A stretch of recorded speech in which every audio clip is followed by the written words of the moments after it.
हाजिर सैफुल्लाह साहब, बैठ जाओ भाई, बैठ जाओ। IMCR Indian Muslims for civil rights के अगवा राज्यसभा के पूर्व सांसद अदीब साहब, जिनकी मैं दिल से बहुत इज्जत करता हूं और उनका बुलावा अगर हो जाए तो मैं रोक नहीं पाता अपने आप को, हर इनके प्रोग्राम में मैं शामिल होने की कोशिश करता हूं। हमारे राज्यसभा के सांसद भाई नासिर हुसैन साहब, लोकसभा के सांसद इमरान मसूद साहब, MLC शहनवाज भाई, हमारे इमाम साहब और समाजवादी पार्टी के सांसद मोहिबुल्लाह साहब, AIM के हमारे MLA साहब, और मैं आप सबका हृदय से आभारी हूं। बहुत बहुत आपको दिल से शुक्रिया अदा करना चाहता हूं कि रात के इतने वक्त तक आप यहां पे मौजूद हैं।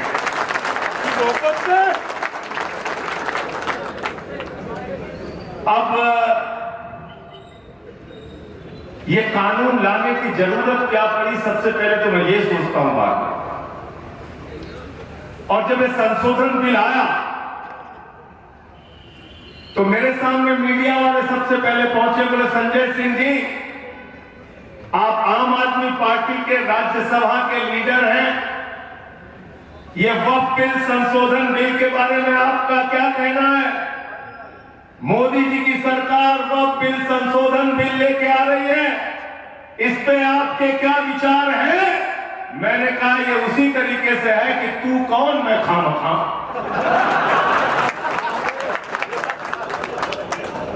वक्फ बिल से नरेंद्र मोदी का क्या लेना देना? वक्फ बिल से अमित शाह का क्या लेना देना? वक्फ बिल से भारतीय जनता पार्टी का क्या लेना देना है? और इससे बड़ा मजाक कोई नहीं हो सकता कि देश की पार्लियामेंट में मिनिस्टर कहता है मुसलमानों का भला करने के लिए बिल लेके आया।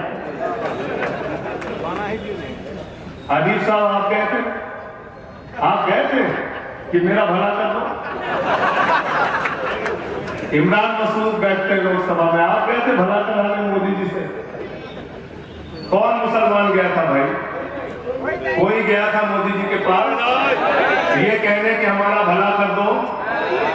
अरे मुसलमानों को उनकी हालत पे छोड़ दो मोदी जी, भला करना तो दूर, जैसे है वैसे ही रहने दो, तो सुकून से रहेंगे। क्यों भला करने के लिए लाए? 3 तलाक का कानून लाए, कहते भला करना है मुसलमानों। पूरे हिंदुस्तान में एक टिकट मुसलमान को नहीं देते, एक विधायक मुसलमान का नहीं बनाते, एक सांसद मुसलमान का नहीं बनाते, एक मंत्री मुसलमान का नहीं बनाते। इसलिए पार्लियामेंट के अंदर मंत्री झूठ बोलता है कि ये बिल मुसलमानों का भला करने के लिए आया गया है, ये बिल मुसलमानों का नुकसान करने के लिए, उनकी संपत्तियों पे कब्जा करने के लिए लाया गया है।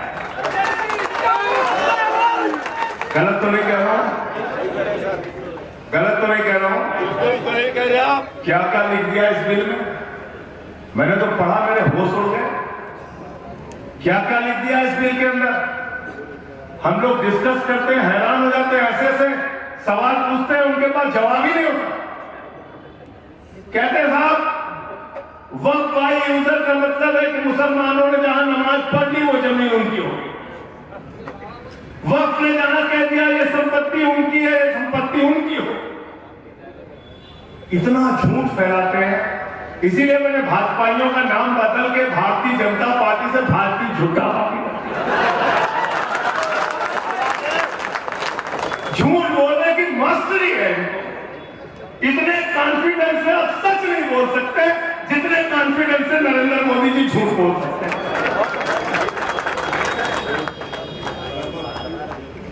गए सभा में कहने लगे नाली के गैस से चाय बना। फिर दूसरी सभा में गए कहने लगे सिकंदर जब बिहार में आया था तो बिहारियों ने मार के भगा रखा, अब सिकंदर कभी बिहार गया ही नहीं बेचारा। फिर तीसरी सभा में कहने लगे बाबा गोरखनाथ जी, संत कबीर जी, बाबा गुरु नानक देव जी एक साथ बैठ के मीटिंग करते थे। पता चला उनके जीवन काल में सैकड़ों साल का अंतर था। जब एक थे तो दूसरे नहीं थे दुनिया में। इतने कॉन्फिडेंस गए कहने लगे भारत की आबादी 600 करोड़, बोले हम 600 करोड़ से जीत के आए। कुछ भी बोलते हैं प्रधानमंत्री जी। ये बिल को पढ़ा है आपने? इसमें लिखा है कि अब वही मुसलमान वक्फ कर सकता है, यानी वही मुसलमान अल्लाह के नाम पे दान कर सकता है, यानी वही मुसलमान मस्जिद के लिए, कब्रिस्तान के लिए, दरगाह के लिए, मदरसे के लिए, अस्पताल के लिए, यतीम खाने के लिए दान कर सकता है जो 5 साल का प्रैक्टिसिंग मुस्लिम है।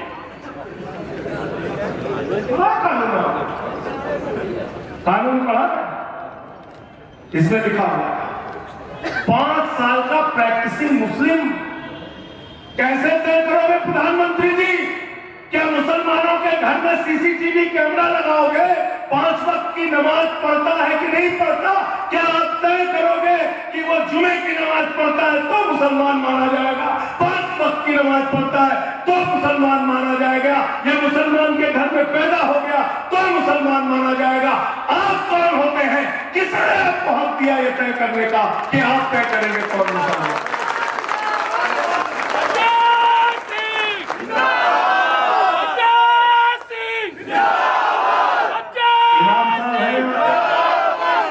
इमाम साहब है हमारे, मोहिबुल्लाह साहब, मुफ्ती साहब भी हैं। इमाम साहब थोड़ा मेरी तरफ देख के हंस रहे थे, बोले कि मुफ्ती साहब है, मुफ्ती का मतलब आप जानते हैं? एक भाजपा वाला मेरे साथ फंस गया, टीवी चैनल में बहस कर रहा था मुझसे, कहने लगा शाही इमाम ने इनके लिए फतवा दिया है, शाही इमाम ने इनके लिए फतवा दिया है। मैंने कहा ये भाजपा का बुद्धू है, इसको कुछ नहीं पता, इमाम फतवा देता ही नहीं, मुफ्ती फतवा देता है।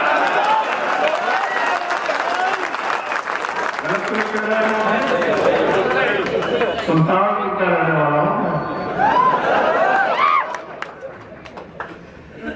तो इसमें लिखिए 5 साल का जो प्रैक्टिसिंग मुस्लिम होगा वही वक्फ कर सकता है। अब बताइए ये कैसा कानून आप लेके आते हैं? दूसरी बात, वक्फ के बारे में तमाम संस्थाएं आई, उन्होंने समझाया, मुस्लिम पर्सनल बोर्ड के लोग आए, उन्होंने समझाया, हम लोगों ने भी कानून को पढ़ा। लड़ने के लिए पढ़ना पड़ता है, जरूरी है पढ़ना। आप भी पढ़िए इस बिल को, जो मौलाना साहब ने कहा, इस बिल को अक्षरशः पढ़िए, रट लीजिए क्या क्या लिखा है। तो कोई व्यक्ति अगर दान करना चाहता है, वक्फ करना चाहता है, तो वक्फ बोर्ड का इंस्पेक्टर उस जमीन की जांच करता है सबसे पहले। ये जमीन अदीब साहब की है कि नहीं है, नासिर साहब की है कि नहीं है, इमरान साहब की है कि नहीं है, और जांच करके बताता है हाँ ये जमीन इनकी ही है। फिर उस पर 1 साल का वक्त होता है। ये देखिए इमरान साहब ये अपनी जमीन वक्फ करना चाहते हैं, इस पर किसी को कोई आपत्ति हो तो बताओ। लोगों से आपत्ति मांगी जाती है, जब वो पास हो जाता है तो सर्वे कमिश्नर के जरिए सरकार उसको गजट करती है और कहती है ये वक्फ की संपत्ति है, और तब वो वक्फ बोर्ड के रिकॉर्ड में दर्ज होता है। मैं गलत तो नहीं कह रहा हूं नासिर भाई, आप वक्फ बोर्ड के मेंबर हैं, गलत तो नहीं कह रहा हूं? तो सारी प्रक्रिया का पालन हो गया। अब कह रहे हैं फिर से आपका रजिस्ट्रेशन होगा, सारे रिकॉर्ड लेके आइए। अब कोई 100 साल पहले दान करके चला गया, कोई 200 साल पहले दान करके चला गया, बहुत सारे हिंदू राजाओं ने भी दान किया, आज भी दे रहे हैं, क्योंकि इसमें दान करने में कोई रोक नहीं है। कोई मुसलमान भी चाहे तो मंदिर के लिए दान कर सकता, करते भी है, हिंदुओं ने भी दान किया। अब आप कहां से लेके आएंगे उनका रिकॉर्ड? 3 बार सर्वे हुआ, 95 के एक्ट में लिखा गया है हर 10 साल में वक्फ की संपत्तियों का पूरे देश में सर्वे होगा, उसका रिकॉर्ड मेंटेन किया जाएगा। तो जब रिकॉर्ड पहले से ही वक्फ बोर्ड के पास है, तो प्रधानमंत्री जी मुझे बताइए, दोबारा रिकॉर्ड की क्या जरूरत है? इस संशोधन की कोई जरूरत नहीं है। ये झगड़ा लड़ाने का काम है। अब आप रिकॉर्ड नहीं दे पाओगे तो वहां पर बुलडोजर पहुंच जाएगा। ये बुलडोजर बहुत बेवफा है, इससे सावधान रहना। मुसलमान के घर में चले हिंदू खुश हो, हिंदू के घर में चले मुसलमान खुश हो, ये नहीं होना चाहिए। क्योंकि मैंने तो देखा है, छतरपुर में मुसलमानों के घर में चला, नोएडा में त्यागी जी के घर चला, अयोध्या में हिंदुओं के घर में चला, काशी कॉरिडोर के नाम पे काशी में चला, कई मंदिरों को तोड़ा। और इसलिए आज बहुत अच्छी बात कही मुस्लिम फैसला बोर्ड के अध्यक्ष ने, ये लड़ाई हमें लड़नी तो है, लेकिन ये लड़ाई कानून के दायरे में रह के लड़नी है और सबको एक साथ लेकर लड़नी। इसलिए मैं एक विनती आप सबसे करूंगा, आज के बाद जितनी भी सभाएं हों उसमें आपकी तरफ से एक ही अपील होनी चाहिए, इस मुल्क के 144 करोड़ लोगों की जिम्मेदारी है बाबा साहब डॉक्टर भीमराव अंबेडकर के संविधान को बचाने की, भारत के कानून को बचाने की, भारत के आइन को बचाने की। और सबसे अपील कीजिए, और अदीब साहब जिस दिन आदेश दे देंगे, जो सवाल आप कहेंगे मैं कराऊंगा, सिर्फ मंच पे मुसलमान होंगे, बाकी आगे सारे हिंदू और दूसरी बिरादरी के लोग बैठेंगे आपकी लड़ाई में। कोई मत सोचिएगा कि सिर्फ मुसलमानों की लड़ाई, ये सबकी संपत्ति कब्जा कर लेंगे। आज मुसलमानों की करेंगे, कल गुरुद्वारा की जमीन कब्जा करेंगे, फिर मंदिरों की जमीन कब्जा करेंगे, फिर चर्चों की जमीन कब्जा करेंगे, सिखों की, ईसाइयों की, हिंदुओं की, मुसलमानों की, सबकी जमीन कब्जा करेंगे। अभी तो शुरुआत है, अगर इनको अभी नहीं रोका तो आने वाले दिनों में सभी धर्म के लोगों को चोट पहुंचाई जाएगी, उनके जमीनों पर कब्जा किया जाएगा। इसलिए इस लड़ाई को हमें बड़ा बनाना है, छोटा नहीं बनाना। आपने सबसे मुलाकात की है और मुलाकात कीजिए, गुरुद्वारा कमेटी के लोगों से मिलिए, चर्च कमेटी के लोगों से मिलिए, मंदिरों की कमेटी के लोगों से भी मिलिए, हिंदू संस्थाओं से भी लोगों, उनमें भी बहुत सारे सेकुलर लोग। और मैं आपको बता दूं, ये जो ऐसे नकली बहस चलाते रहते हैं ये लोग, ये वो मुल्क है जो मोहब्बत की बुनियाद पे आगे बढ़ेगा। हिंदुस्तान धर्मनिरपेक्षता को मानने वाला देश है, गांधी का देश है, गौतम बुद्ध का देश है, नानक का देश है, अस्फाकुल्लाह का देश है। ये मुल्क मोहब्बत की बुनियाद पे आगे बढ़ेगा, ये नफरत की बुनियाद पे आगे नहीं बढ़ेगा। जो लोग नफरत फैलाने का काम करेंगे उनको मिलकर रोकने का काम हम सब करेंगे, एक साथ मिलकर। ये वो मुल्क है, इस मुल्क के लोगों का क्या अकीदा है, क्या भरोसा है। आप सोचिए, मस्जिद से अल्लाह का नमाजी नमाज पढ़ के निकलता है, सीढ़ियों से उतरता है, उसके सामने लाइनों में हिंदू माएं खड़ी रहती है अपने बच्चों को लेके, बच्चा बीमार है, इसको भूख देगा तो ये ठीक होगा। ये भरोसा है।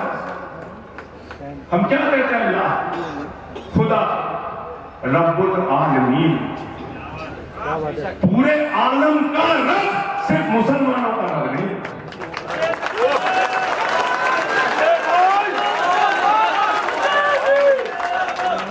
और क्या कहते हैं हज़रत मोहम्मद साहब सल्लल्लाहु अलैहि वसल्लम? क्या कहते हैं अल्लाह के नबी को? कहते हैं रहमतुल आलमीन, पूरे आलम पर रहमत करने वाला, सिर्फ मुसलमानों पर रहमत करने वाला नहीं। और हम जिस धर्म को मानते हैं, हिंदू धर्म, जब हम अपनी पूजा खत्म करते हैं तो हम प्रार्थना करते हैं प्रभु से धर्म की जय हो, अधर्म का नाश हो, प्राणियों में सद्भावना हो, विश्व का कल्याण हो। हमारी कामना विश्व के कल्याण की है, नफरत तो कहीं आता ही नहीं। तो कानून के दायरे में मिलकर लड़ेंगे, कानून के दायरे में लड़ेंगे। क्या कह रहे सारी पावर कलेक्टर को दे दी जाए। कोई विवाद होगा तो कलेक्टर तय करेगा।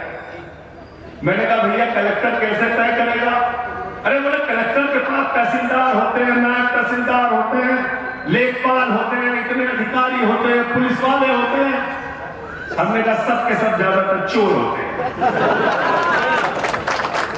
गलत तो नहीं कह रहा हूं? सरकार के इशारे पे नाचने वाली कठपुतली होते नहीं होते? मैं तो अपने अनुभव से कह रहा हूं। मैंने एक बार बोल दिया, उत्तर प्रदेश में एक दिन में 9 FIR 9 जिले में मेरे खिलाफ, बाबा जी के राज में 23 मुकदमा किया बाबा जी ने मेरे खिलाफ। उनसे बचा रह गया। पार्लियामेंट में जब भी आपकी आवाज उठाई, जब भी जनता के लिए लड़ाई लड़ी, मुझे पकड़ के बाहर कर देते थे। मैं उसी पार्लियामेंट में 5-5 दिन एक नासिर भाई जानते हैं, 10-10 दिन में पार्लियामेंट में मैंने रास्ते गुजारी। 56 बार मैं बेल में गया। मुझे क्या 6 साल के लिए मैं सांसद बना था। मणिपुर का मैंने मुद्दा उठाया, मुझे 11 महीने तक, मैं समझता हूं सबसे लंबी अवधि तक किसी सांसद को अगर सस्पेंड रखा गया तो मुझे रखा गया। 11 महीने तक मुझे पकड़ के जेल में डाल दिया तिहाड़ के अंदर। क्यों डाल दिया? क्योंकि मोदी जी इतनी दूर थे जितनी दूर कैमरा है। मैंने नारा लगा दिया, मोदी अडानी भाई भाई देश बेच के खाएंगे। बहुत भोगता है तो जेल में। जेल से निकल के आया, फिर बोलने लगा, बोले तो और ज्यादा बोलता है, इसका इलाज ला इलाज बीमारी है, इसका इलाज नहीं होता, डालो जेल में। आप कौन डरता है आपके जेल से? कौन डरता है आपके मुकदमे से? आप 1000 मुकदमा कीजिए, जितनी बार मर्जी हो जेल में डालिए। हक के लिए, अधिकारों के लिए, सच्चाई के लिए लड़ता रहा हूं और लड़ता रहूंगा। पीछे हटने वाले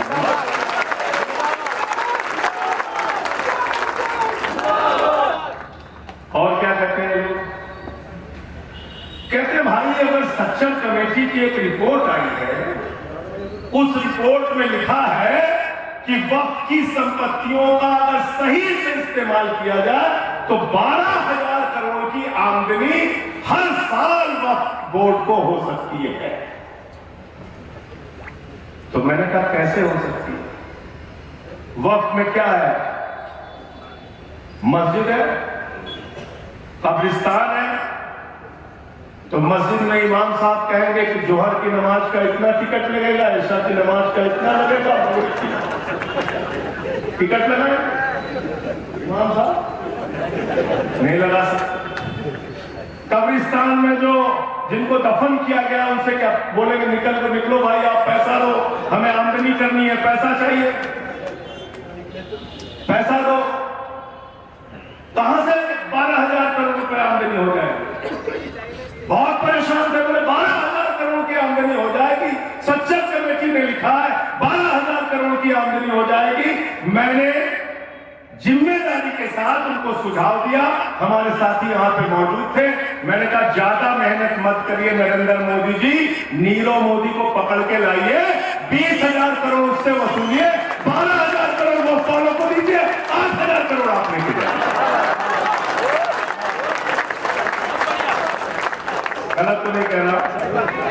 तुम्हारा एक चोर काफी है वह बोर्ड की संपत्तियों का घाटा पूरा करने के लिए। मैंने मान लिया 12,000 करोड़, चलो वैसे तो मैं नहीं मानता कि 12,000 करोड़ कमा सकते हैं वक्फ बोर्ड के लोग, लेकिन अगर मोदी जी कह रहे हैं मैं मान लेता हूं 12,000 पकड़ के लाओ नहीं लोग। फिर क्या कहते हैं? कहते साहब सच्चर कमेटी की रिपोर्ट में बदलाव के लिखा गया, ये लिखा गया, वो लिखा गया। आज मैं चाहूंगा आप लोग ध्यान से सुनिएगा, सच्चर कमेटी की रिपोर्ट में क्या लिखा गया। इसको थोड़ा आप लोगों को जानना बहुत जरूरी है। सच्चर कमेटी की रिपोर्ट में लिखा गया,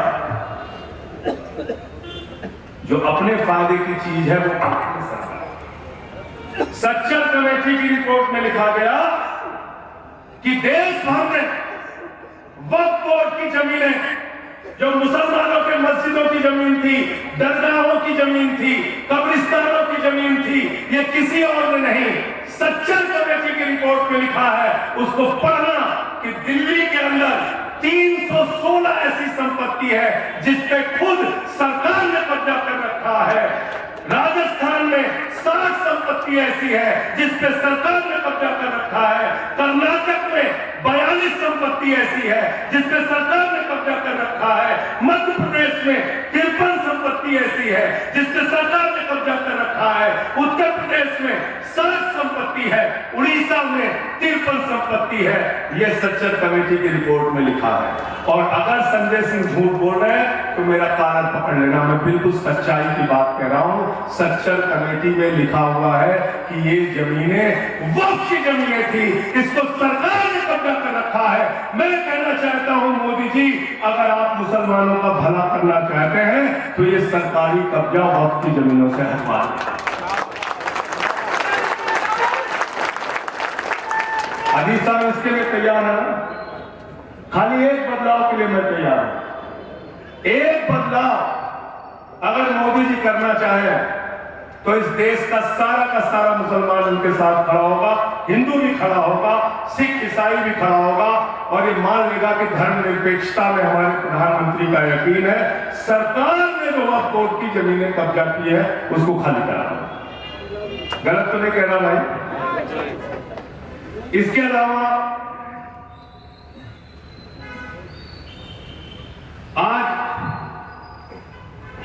आप लोगों को आगे लड़ाई को कैसे लेके जाना है उसके तौर तरीके आप तय करेंगे, लेकिन इसके साथ साथ जो पार्लियामेंट की लड़ाई है, जो संसद की लड़ाई है, वो बहुत जरूरी है। पिछली जेपीसी 10 साल चली, लेकिन इस बार की जेपीसी ज्यादा नहीं चलेगी। वो बहुत जल्दबाजी में है कि जेपीसी की रिपोर्ट पूरी हो जाए और उसको तुरंत सदन के अंदर लाया जाए। इसमें 3 खिलाड़ी बहुत मजबूत हैं और 3 खिलाड़ी सबसे अहम हैं।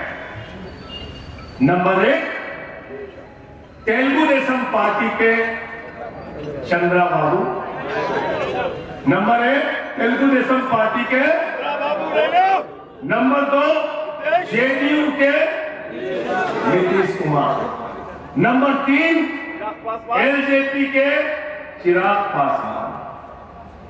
ये 3 प्लेयर सबसे ज्यादा महत्वपूर्ण हैं। इन तीनों से अगर हम लोग बातचीत कर लें और ये कहें कि एक बड़ी साजिश है देश के अंदर देश का माहौल खराब करने की, ये बड़ी साजिश है आज मुसलमानों की जमीनें कब्जा करके आगे सिखों, ईसाइयों और हिंदुओं की तरफ से कह के जा रहा हूं, देश में किसी के भी ऊपर जुल्म और जाति हो, आप लोग आगे निकलिए और उनके साथ खड़े होइए। उनकी लड़ाई में आप खड़े होइए, आपकी लड़ाई में वो खड़े होइए। तो इन तीनों लोगों को मनाना पड़ेगा। और मैं अनुरोध करता हूं चंद्रबाबू नायडू जी से, इस सभा के माध्यम से हाथ जोड़कर विनती करता हूं उनसे, मैं प्रार्थना करता हूं, आज वक्त है, समय है सच्चाई के रास्ते पर आगे बढ़ने का। आज वक्त है, आज देश के अंदर धर्मनिरपेक्षता के झंडे को मजबूती से पकड़ने का। नायडू साहब आइए और इस बिल का विरोध कीजिए। नीतीश कुमार जी से भी यही अपील है और चिराग पासवान से भी यही अपील है। और बात मुसलमानों के वफादारी, उनकी देशभक्ति पे उठाई जाती है। अदीब साहब ने कहा जब भी ये बोलते मुझे तकलीफ होती है, किसको छोड़ा इन्होंने? हम लोगों को अर्बन नक्सल कहते नहीं कहते? हमारे सिख भाइयों को खालिस्तानी कहते हैं, आतंकवादी कहते हैं, पाकिस्तानी कहते हैं। किसको छोड़ा इन्होंने? हमको भाजपाइयों से कोई देशभक्ति का प्रमाण पत्र नहीं चाहिए। हम देशभक्त थे, देशभक्त हैं और देशभक्त के तौर पे ही मरेंगे। तुमसे कोई प्रमाण पत्र चाहिए नहीं हमें। यहां पसमानदा की भी बात है, 2-3 मिनट आपका और लूंगा बस। पसमानदा की भी बात है। मैं ये चाहता हूं जिसकी तरफ से जो मांग उठ रही है उनसे बातचीत कीजिए, उनको समझाइए और उनको अपनी लड़ाई के साथ जोड़िए। हमको किसी को भी अपने से दूर नहीं करना है। मैं हाथ जोड़ के आपसे विनती करता हूं, उनको भी साथ में लेके आइए। एक और भ्रम फैलाया जाता है। क्या भ्रम फैलाया जाता है? कहते हैं ट्रिब्यूनल का जो फैसला आ गया वो अंतिम फैसला है। वक्फ बोर्ड जिसकी चाहे जमीन कब्जा कर ले और उसके बाद उसका ट्रिब्यूनल जो फैसला दे देता है वो अंतिम फैसला होता है। ऐसा नहीं है। 19 ट्रिब्यूनल इस देश के अंदर है और सब पर वही नियम लागू होता है जो वक्फ के ट्रिब्यूनल पे लागू होता है। और सबसे मजेदार बात और अंतिम बात कहकर मैं अपनी बात खत्म करूंगा। एक ट्रिब्यूनल है NCLT tribunal, national company law tribunal. ये क्या करता है मालूम आपको? ये माल बनाता है बीजेपी के लिए। कितना माल बनाया पता है? पार्लियामेंट की मेरी स्पीच उठा के देखिएगा। 43 कंपनियों का आपके लिए 12,000 करोड़ खोज रहे हैं ना मोदी जी, उनको बता देना संजय सिंह हिसाब दे के गए थे। 43 कंपनियों का 3,53,000 करोड़ रुपए इसी NCLT ने माफ किया है। किसने माफ किया है? NCLT ने 3,53,000 करोड़ रुपए 43 कंपनियों का माफ किया है। अरे 3,53,000 करोड़ नहीं, 53,000 करोड़ ही वक्फ बोर्ड को दे दोगे, पूरी जिंदगी वक्फ बोर्ड अपने आप चल सकता है। इसलिए साथियों, वफादारी की बात, सच्चाई की बात जो करते हैं उनके लिए मैं चंद लाइनें कहना चाहता हूं कि पहले ये तय करो कि वफादार कौन है। पहले ये तय करो कि वफादार कौन है। ये वक्त खुद बताएगा कि गद्दार कौन है। ये वक्त खुद बताएगा कि गद्दार कौन है। और अंत में इन्हीं लाइनों के साथ कि ये अमन बिक रहा है, चमन बिक रहा है, गरीबों के तन का कफन बिक रहा है, बाजारों में बहनों का तन बिक रहा है। यारों बुरा न मानो तो कह दूं, इन बेईमानों के हाथों वतन बिक रहा है। इन बेईमानों के हाथों वतन बिक रहा है। इस देश के मुसलमानों की जमीनें कब्जा करके नरेंद्र मोदी जी अपने दोस्त अडानी को देना चाहते हैं। अडानी को नाम पूरा देश नीलाम करना चाहते हैं, चाहे गुरुद्वारे की जमीन हो, मंदिर की जमीन हो। जैसे इन्होंने एयरपोर्ट दे दिया, पोर्ट दे दिया, रेल दे दिया, सेल दे दिया, कोयला दे दिया, गैस दे दिया, बिजली दे दिया, पानी दे दिया, ऐसे ही मस्जिदों की, मंदिरों की, गुरुद्वारों की जमीनें भी उठा के अपने दोस्त अडानी को मोदी जी देना चाहते हैं। इसलिए सबको साथ लाना होगा और अपने धर्म को बचाना होगा, क्योंकि भारत का संविधान धारा 25, 26 साफ तौर पर कहती है हमें अपने धर्म के हिसाब से पूजा करने की, उपासना करने की, इबादत करने की, प्रार्थना करने की पूरी छूट है। हमें अपने धर्म के हिसाब से अपने संपत्तियों की रक्षा करने की पूरी छूट है। बहुत बहुत शुक्रिया, बहुत बहुत धन्यवाद। इंकलाब। Madina school, best academic faculty, बेहतरीन डिसिप्लिन, जहां तालीम भी और तरबियत भी। 43 साल से लगातार 100% फर्स्ट क्लास और डिस्टिंक्शन रिजल्ट्स का बेमिसाल रिकॉर्ड। खेल कूद में भी गैर मामूली कारनामा।